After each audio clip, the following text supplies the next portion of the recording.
Honda has just introduced the CB500 Super Four, but from what we can see, it doesn't feel like Honda is stopping there. Behind the officially revealed 500cc model, there's another name that seems to be quietly moving in the same direction, the CB400 Super Four, not as a nostalgia project and not as a simplified alternative, but as part of a new family that Honda is clearly putting together.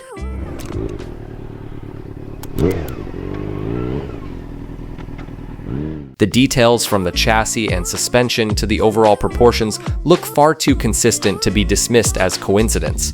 This is something Japanese automotive media have been pointing out from early on, having closely followed the development of this platform. This isn't a standalone motorcycle, it's a continuation of the same underlying architecture.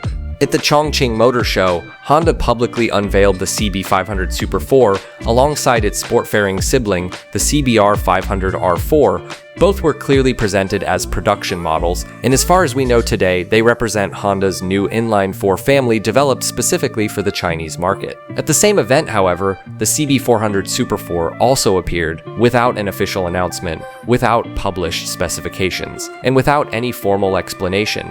If the 500 SF is aimed squarely at China, the 400 SF appears to be prepared for Japan and a few other markets where licensing structures and the 400cc segment still carry real weight.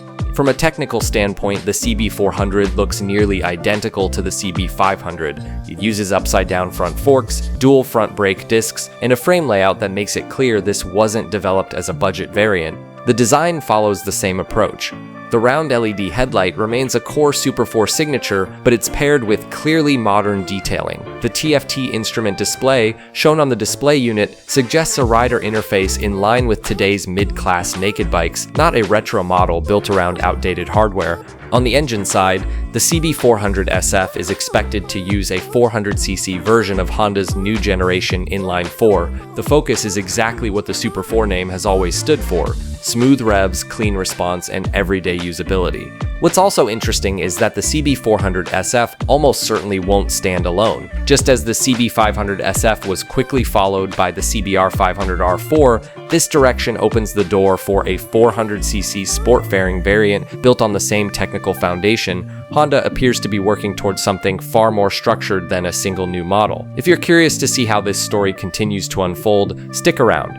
And as always, if you enjoyed this video, feel free to like, subscribe, and stay tuned for more.